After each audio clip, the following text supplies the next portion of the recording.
ಸೋಮಶೇಖರ್ ಶಿವರಾಮ್ ಹೆಬ್ಬಾರ್ ಉಚ್ಚಾಟನೆ. ನಾನು ಈಗ ಫ್ರೀ ಬರ್ಡ್ ಆಗಿದ್ದೀನಿ. ನಾನು ಹೇಳ್ತಾ ಇದ್ದೆ, ಈಗ ಹರಡು ಹಕ್ಕಿ ಅವರು ಫ್ರೀ ಬರ್ಡ್ ಆಗಿದ್ದೀನಿ, ನಾನು ಉಚ್ಚಾಟನೆಯಿಂದ ನನಗೆ ಬೇಸರ ಇಲ್ಲ ಅಂತೇಳಿ ಅವರು ಬಯಸಿದ್ದು ಅದನ್ನೇ. ಬಿಜೆಪಿ ಉಚ್ಚಾಟನೆ ಮಾಡಿದ್ದು ಖುಷಿಯಾಗಿದೆ ಅಂತ ಹೇಳಿ. ಅವರು ಇಷ್ಟು ದಿನ ನಮ್ಮನ್ನು ಯಾಕೆ ಇನ್ನೂ ಹಿಡ್ಕೊಂಡು ಕೂತಿದ್ದಾರೆ ಅಂತ ಕಾಯ್ತಾ ಇದ್ರು ಅವರು. ಬಿಜೆಪಿಯಲ್ಲಿ ನನ್ನ ಪರ ಮಾತನಾಡೋಕೆ ಯಾರಿಗೂ ಕೂಡ ಧೈರ್ಯ ಇಲ್ಲ, ಮುಂದಿನ ನಡೆ ಬಗ್ಗೆ ಈಗ ಯೋಚನೆ ಮಾಡಿಲ್ಲ ಅನ್ನುವಂಥ ಮಾತನ್ನ ಆಡ್ತಾ ಇದ್ದಾರೆ ಉಚ್ಚಾಟಿತ ಶಾಸಕ ಎಸ್ ಟಿ ಸೋಮಶೇಖರ್. ಮುಂದಿನ ನಡೆ ಇಲ್ಲದೇನೆ ನೀವು ಹೆಜ್ಜೆ ನೆಡಕ್ಕಾಗ್ತಿತ್ತಾ ಸೋಮಶೇಖರ್ ಅವರೇ?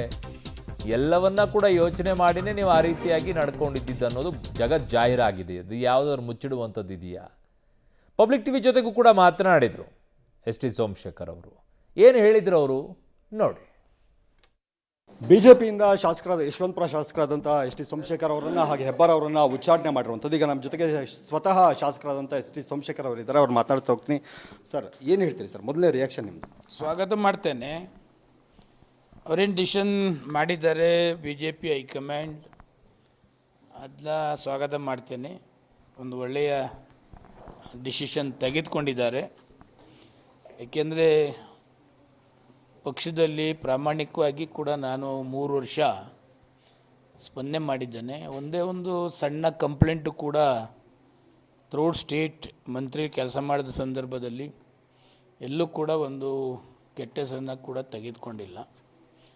ಪಕ್ಷದಲ್ಲಿ ಚುನಾವಣೆ ಸಂದರ್ಭದಲ್ಲಿ ಅನ್ಯಾಯ ಮಾಡ್ತಿದ್ದಾರೆ ಮೂಲ ಬಿ ಜೆ ಪಿಯವರು ಅಂತ ಒಂದು ಅಲಿಗೇಷನ್ ಕೂಡ ಮಾಡಿದ್ದೆ.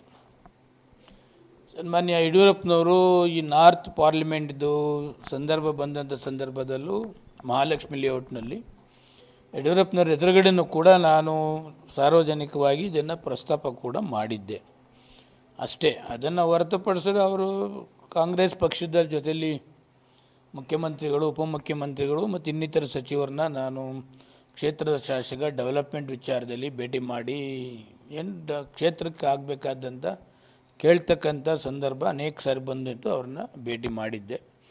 ಅದಕ್ಕೆ ಅವರು ಪಕ್ಷಕ್ಕೆ ಮುಜುಗರ ಅಂತ ಹೇಳ್ತಕ್ಕಂಥದ್ದನ್ನು ಮಾಡ್ತಾರೆ. ಬಟ್ ಅಸೆಂಬ್ಲಿಲೂ ಕೂಡ ನಾನು ಪದೇ ಪದೇ ಹೇಳ್ತಿದ್ದೆ, ಬಾಯ್ಕಾಟ್ ಮಾಡಬೇಡಿ, ಏನಿದೆ ಅಸೆಂಬ್ಲಿ ಮಾಡ್ತಕ್ಕಂಥದ್ದು ಏನು ಕುಂದುಕೊರತೆ ಇದೆ ಸರ್ಕಾರದ ಗಮನಕ್ಕೆ ತರ್ತಕ್ಕಂಥ ಕೆಲಸ ಮಾಡಿ. ಬೇಕಾದಷ್ಟು ಸಾರಿ ಸಣ್ಣ ಸಣ್ಣ ವಿಷಯಕ್ಕೆ ಇವರು ಬಾಯ್ಕಾಟ್ ಮಾಡ್ತಕ್ಕಂಥದ್ದು ಅದ್ಯಾವುದು ಕೂಡ ನನಗೆ ಸರಿ ಬರಲಿಲ್ಲ. ನಾನು ಬಾಯ್ಕಾಟನ್ನು ಕೂಡ ವಿರೋಧ ಮಾಡ್ತಿದ್ದೆ. ಇವೆಲ್ಲ ದೃಷ್ಟಿ ಇಟ್ಕೊಂಡು ಸಸ್ಪೆಂಡ್ ಮಾಡ್ತಕ್ಕಂಥದ್ದನ್ನು ಇವತ್ತು 6 ವರ್ಷ ಉಚ್ಚಾಟನೆ ಮಾಡ್ತಕ್ಕಂಥದ್ದು ಮಾಡಿದ್ದಾರೆ. ನಾನು ಸ್ವಾಗತ ಕೂಡ ಮಾಡ್ತೇನೆ. ಸರ್, ನಿಮ್ಗೆ ಹಾಗಾದರೆ ಅಸಮಾಧಾನಕ್ಕಿಂತ ಖುಷಿ ಇದೆ ಬಿ ಜೆ ಪಿಯಿಂದ ಹೊರಗಡೆ ಬಂದಿದ್ದು, ಉಚ್ಚಾಟನೆ ಮಾಡಿದ್ದು? ಇಲ್ಲ, ಅಸಮಾಧಾನ 1% ಕೂಡ ನನಗೆ ಇಲ್ಲ. 100% ನನಗೆ ಕೂಡ ಸಂತೋಷ ಇದೆ. ಬಟ್ ಅವರು ಕೆಲವರು ತಿಳ್ಕೊಳ್ಬೇಕಾಗ್ತದೆ. ಈಗ ಆರ್ ಆರ್ ನಗರ ಕ್ಷೇತ್ರ ಶಾಸಕ, ಅವ್ರ ಮೇಲೆ ಎಷ್ಟು ಅಲಿಗೇಷನ್ ಇದೆ. ಲೇಡಿ ವಿಧಾನಸೌಧದಲ್ಲೇ ರೇಪ್ ಮಾಡೋರು, ಮಂತ್ರಿಯಾಗಿದ್ದಂಥ ಇದುವರೆಗೂ ಕರ್ನಾಟಕ ಹಿಸ್ಟ್ರೀಲಿ ಯಾರೂ ಕೂಡ ಮಂತ್ರಿ ರೇಪ್ ಮಾಡಿದಂಥದ್ದು ಯಾವುದೂ ಕೂಡ ಇಲ್ಲ. ವಿರೋಧ ಪಕ್ಷದ ನಾಯಕನಿಗೆ ಇಂಜೆಕ್ಷನ್ ಚುಚ್ಚಿದ್ದಾರೆ ಅಂತಕ್ಕಂಥದ್ದು ಇದುವರೆಗೂ ಹಿಸ್ಟ್ರೀಲಿ ಯಾವುದೂ ಕೂಡ ಇಲ್ಲ. ಆಮೇಲೆ ಹೆಣ್ಣುಮಕ್ಕಳನ್ನ, ಒಕ್ಕಲಿಗ ಹೆಣ್ಣುಮಕ್ಕಳನ್ನು ಮಂಚಕ್ಕೆ ಕಳಿಸು ಅಂತ ಹೇಳ್ತಕ್ಕಂಥದ್ದು ಕೂಡ ಹಿಸ್ಟ್ರೀಲಿ ಇಲ್ಲ. ಇಷ್ಟೇ ಲಂಚ ಕೊಡಬೇಕು ಅಂತೇಳಿ ಕಾರ್ಪೊರೇಷನ್ಗೆ ಕೊಟ್ಟಂಥ ನಿದರ್ಶನ ಕೂಡ ಇವೆಲ್ಲ ಕೂಡ FSL ರಿಪೋರ್ಟಲ್ಲಿ ಪ್ರೂವ್ ಆಗಿದೆ. ಅಂಥವ್ರಿಗೂ ಕೂಡ ನೋಟಿಸ್ ಕೊಟ್ಟು ಸಸ್ಪೆಂಡ್ ಮಾಡ್ತಕ್ಕಂಥದ್ದಿಲ್ಲ. ಅಂಥ ಪಕ್ಷಕ್ಕೆ ಮುಜುಗರ ಆಗ್ತಕ್ಕಂಥದ್ದು, ಪಕ್ಷಕ್ಕೆ ಮತ್ತೊಂದು ಏನಾರ ಅನಾಹುತ ಆಗ್ತಕ್ಕಂಥದ್ದು ಕೂಡ ಆ ಲೆವೆಲ್ಗೆ ನಾನೇನು ಕೂಡ ಮಾಡಲಿಲ್ಲ. ಕಾಂಗ್ರೆಸ್ ಪಕ್ಷ ಬಿಟ್ಟು ಬಿ ಜೆ ಪಿಗೆ ಬಂದಂಥ ಸಮಯದಲ್ಲೂ ಕೂಡ ಥ್ರೂಟ್ ರಾಜ್ಯ ಸುತ್ತಾಡಿದ್ದೇನೆ. ಒಂದೇ ಒಂದು ಸಣ್ಣ ಅಲಿಗೇಷನ್ ಕೂಡ ಇಲ್ಲ. ಬಟ್ ಇವತ್ತು ಎಕ್ಸ್ಪೆಲ್ ಮಾಡಿದ್ದಾರೆ, ಸ್ವಾಗತ ಮಾಡ್ತೇನೆ. ಯಾರ ಮೇಲೂ ಕೂಡ ನಾನು ಅಲಿಗೇಷನ್ನ ಮಾಡ್ತಾರೆ. ಅಶಿಸ್ತು ಮತ್ತು ಪಕ್ಷ ವಿರೋಧಿ ಚಟುವಟಿಕೆಗಳನ್ನು ಸತತವಾಗಿ ಮಾಡ್ತಾ ಬಂದರು, ಎಚ್ಚರಿಕೆಗಳನ್ನು ಕೊಟ್ಟರು, ನೋಟಿಸ್ ಕೊಟ್ಟರು ಕೂಡ ಮಾಡ್ತಾ ಬಂದರು. ಅದರಿಂದಾಗಿ ನಾವು ಈ ಸಲ ನಾವು ಅವ್ರಿಗೆ ಬುದ್ಧಿ ಕಲಿಸುವಂಥ ಕೆಲಸವನ್ನು, ಉಚ್ಚಾಟನೆ ಮಾಡುವಂಥ ಕೆಲಸವನ್ನು ಮಾಡಿದ್ದೀವಿ ಅಂತಾರೆ. ಈಗ ಕರ್ನಾಟಕದ ರಾಜ್ಯಾಧ್ಯಕ್ಷರಾಗ್ಬೋದು ಅಥವಾ ಬೇರೆ ಬೇರೆ ಮುಖಂಡರು ಎಲ್ಲರೂ ಕೂಡ ಸ್ವಾಗತ ಮಾಡಿದ್ದಾರೆ ಸರ್, ಖುಷಿ ಪಟ್ಟಿದ್ದಾರೆ ನಿಮ್ಮ ಉಚ್ಚಾಟನೆ. ಈಗ ಹೈಕಮಾಂಡ್ ಆದೇಶವನ್ನು ಧಿಕ್ಕರಿಸ್ತಕ್ಕಂಥದ್ದು ಯಾವ ಪಕ್ಷಕ್ಕೂ ಇಲ್ಲ. ಈಗ ಯತ್ನಾಳು ಉಚ್ಚಾಟನೆ ಮಾಡಿದ್ದಾರೆ. 50% ಇಂಡೈರೆಕ್ಟಾಗೆ ಮಾಡೋದು ಸರಿ ಇಲ್ಲ ಅಂತಕ್ಕಂಥದ್ದು ಹೇಳೋದನ್ನು ನಾವು ನೋಡಿದ್ದೇವೆ. ಹೈಕಮಾಂಡ್ ವಿರೋಧ ಕಟ್ಟಿಕೊಂಡು ಈಗ ನಾನು ಎಕ್ಸ್ಪೆಲ್ ಮಾಡಿದ್ದಾರೆ. ಸೋಮಶೇಖರ್ ಮಾಡಿದ್ದು ಸರಿ ಇಲ್ಲ ಅಂತಕ್ಕಂಥ ಧೈರ್ಯ ಹೇಳೋಕ್ಕೆ ಯಾರಿಗಿದೆ? ಅದರಿಂದ ಹೈಕಮಾಂಡ್ ಏನು ಹೇಳ್ತಾರೆ ಅದನ್ನ ಸ್ವಾಗತ ಮಾಡ್ತಕ್ಕಂಥದ್ದು ಎಲ್ಲ ಪಕ್ಷದಲ್ಲೂ ಕೂಡ ಅದು ಮಾಮೂಲಿ. ಯಾರು ಹೈಕಮಾಂಡ್ನ ಎಗೇನೆಸ್ಟ್ ಕಟ್ಕೊಂಡು ಉಲ್ಟಾ ಹೇಳ್ತಕ್ಕಂಥ ಯಾವ ಲೀಡರ್ಗಳು ಯಾವ ಕಾರ್ಯಕರ್ತರು ಕೂಡ ಮಾಡೋದಿಲ್ಲ. ಸರ್ 64 ಜನ ಗೆದ್ದಿದ್ದು ಬಿ ಜೆ ಪಿಯಲ್ಲಿ, ಅಂದರೆ ಎಲ್ಲರೂ ನಿಮ್ಮ ಕೆಲವರಾದರೂ ನಿಮ್ಮ ಪರವಾಗಿದ್ದಾರೆ, ಅಂದರೆ ಈಗ ಧೈರ್ಯ ಬರ್ತಿಲ್ಲ ಅವರು ನಿಮ್ಮ ಪರವಾಗಿ ಮಾತಾಡೋದಕ್ಕಂತನ ಹೇಳೋದು? ಇಲ್ಲ ಇಲ್ಲ, ಯಾರೂ ಮಾಡೋಕ್ಕೆ ಹೋಗೋದಿಲ್ಲ. ಈಗ ಎಕ್ಸ್ಪೆಲ್ ಮಾಡಿದ್ದಾರೆ ಸರಿ ತಪ್ಪು ಅಂತಕ್ಕಂಥದ್ದು ಯಾರೂ ಕೂಡ ಚರ್ಚೆ ಮಾಡಲಿಕ್ಕೆ ಹೋಗೋದಿಲ್ಲ. ಅಲ್ಲಲ್ಲಿ ನಾವು ಕಮಿಟಿ ಮೀಟಿಂಗಲ್ಲೋ ಮತ್ತೊಂದು ಟೂರ್ ಹೋದಾಗಲೂ ಕೂಡ ಚರ್ಚೆ ಆಗ್ತದೆ. ಏನಾಗ್ತದೆ ಎಲ್ಲೋ ಬೇಕಾದಷ್ಟು ಅಸಮಾಧಾನ ಇರ್ತಕ್ಕಂಥವರು ಕೂಡ ಯಾರೂ ಕೂಡ ಡಿಸಿಷನ್ ತಗೊಳ್ಳೋಕ್ಕೆ ಹೋಗೋದಿಲ್ಲ. ಯಾಕೆಂದರೆ ಅವ್ರಿಗೆ ಅನ್ಯಾಯ ಆದಾಗಲೂ ಕೂಡ ಸಹಿಸ್ಕೊಂಡಿರ್ತಾರೆ, ಪ್ರತಿಭಟನೆ ಮಾಡೋ ಶಕ್ತಿನೂ ಕೂಡ ಇರೋದಿಲ್ಲ. ನಮಗೆ ಅನ್ಯಾಯ ಆದಾಗ ಅನ್ಯಾಯ ಅಂತ ಹೇಳ್ತಕ್ಕಂಥದ್ದು, ಪ್ರತಿಭಟನೆ ಮಾಡ್ತಕ್ಕಂಥದ್ದು, ಪ್ರತಿಭಟನೆ ಸಂದರ್ಭ ಬಂದಾಗ ಪ್ರತಿಭಟನೆ ಮಾಡ್ತೇನೆ. ಮಾತಾಡುವಾಗ ಧೈರ್ಯವಾಗಿ ಮಾತನಾಡ್ತೇನೆ. ನನಗೇನು ಅಂಜು ಒಳಕೇನಿಲ್ಲ. ನಾನೇನು ಯಾವತ್ತು ಪಕ್ಷ ವಿರೋಧಿ ಆಗಲಿ ಮತ್ತೊಂದಾಗಲಿ ಅದ್ಯಾವುದು ಕೂಡ ನಾನು ಮುಂಚಿಂದನೂ ಕೂಡ ಮಾಡಿಕೊಂಡು ಬಂದಿಲ್ಲ. ಅವರು ಮಾಡಿದ್ದಾರೆ, ಮಾಡೋದನ್ನು ನಾನು ಮಾಡೋದು ಸರಿ ಇಲ್ಲ ಅಂತ ಹೇಳ್ತಾ ಇಲ್ಲ, ಮಾಡೋದು ಸರಿ ಇದೆ, ಅಕ್ಸೆಪ್ಟ್ ಮಾಡ್ತಾ ಇದ್ದೀನಿ. ಎಸ್ ಟಿ ಸೋಮಶೇಖರ್ ಅವರು ಕಮಲ ಚಿಹ್ನೆಯಲ್ಲಿ ಗೆದ್ದರಷ್ಟೇ, ಆದರೆ ಮನಸ್ಸು ಮಾತ್ರ ಇಲ್ಲಿ ಇರಲಿಲ್ಲ ಅವ್ರಿಗೆ, ಕಾಂಗ್ರೆಸ್ಸಲ್ಲೇ ಇತ್ತು. ಅದಕ್ಕೆ ಕಾಂಗ್ರೆಸ್ ಪರನೇ ಅವ್ರು ಮಾತಾಡ್ತಾ ಇದ್ರು, ಅದಕ್ಕೆ ಬಿ ಜೆ ಪಿ ವಿರುದ್ಧವಾಗಿ ಮಾತಾಡ್ತಿದ್ರು ಅಂತ. ನಾನು ಯಾವತ್ತೂ ಬಿ ಜೆ ಪಿ ವಿರುದ್ಧ ಮಾತನಾಡ್ತಿರ್ಲಿಲ್ಲ. ಅಸೆಂಬ್ಲಿಲಿ ಬೈಕಾಟ್ ಮಾಡ್ತಕ್ಕಂಥ ಸಂದರ್ಭದಲ್ಲಿ ಬೇಡ ಅಂತ ನಾನು ಹೇಳ್ತಾ ಇದ್ದೆ.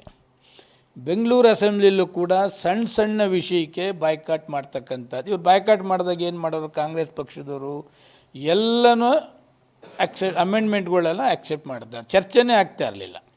ಕೋಟ್ಯಾಂತರ ರೂಪಾಯಿ ಖರ್ಚು ಮಾಡಿ ಬೆಳಗಾಂ ಅಧಿವೇಶನ ಮಾಡ್ತಾರೆ 10 ದಿವಸ. 10 ದಿವಸದಲ್ಲಿ ಒಂದು ದಿವಸನೂ ಕೂಡ ಅಸೆಂಬ್ಲಿ ನಡೆಯೋಕ್ಕೆ ಆಗ್ತಾ ಇರಲಿಲ್ಲ.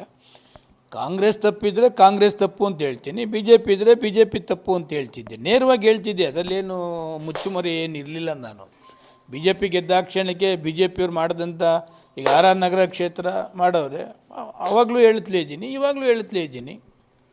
ಮಾಡೋದು ರಾಜ್ಯಸಭೆ ಚುನಾವಣೆಯಲ್ಲೂ ಕೂಡ ಕಾಂಗ್ರೆಸ್ಗೆ ಮತ ಹಾಕ್ತಾರೆ, ಅವ್ರು ಹೆಂಗೆ ನಾವು ಅವ್ರನ್ನ ಇಟ್ಕೊಳ್ಳೋದು ನಾವು ಜೊತೆಗೆ ಅಂತ ನಾನು ಹೇಳಿದ್ನಲ್ಲ, ಮಾಡೋದಿಲ್ಲ ಅಂತ ಹೇಳಿದೆ. ನಾನು ಇವಾಗ ಅವತ್ತೇ ಓಪನ್ ಆಗಿ ಹೇಳಿದೆ, ನಾನು ತೋರಿಸಿದ್ದೀನಿ.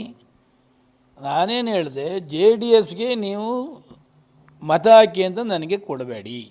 ನನ್ನ ಕ್ಷೇತ್ರದಲ್ಲಿ ಜೆ ಡಿ ಎಸ್ ವಿರುದ್ಧನೇ ಹೋರಾಟ ಮಾಡ್ಕೊಂಡು ಬಂದಿದ್ದೀನಿ.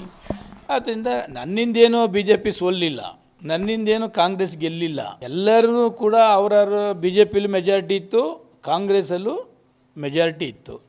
ನಾನು ಹಾಕಲ್ಲ ಅಂತ ಹೇಳಿದ್ದೆ. ನಾನು ತೋರಿಸಿದ್ದೀನಿ. ಭಾರತೀಯ ಜನತಾ ಪಕ್ಷಕ್ಕೆ ನಾನು ಹಾಕೋದಿಲ್ಲ ಅಂತೇಳಿ ಅದೇನು ತೋರಿಸ್ಬೇಕು ಅಂತ ನಿಯಮ ಅಷ್ಟೇ.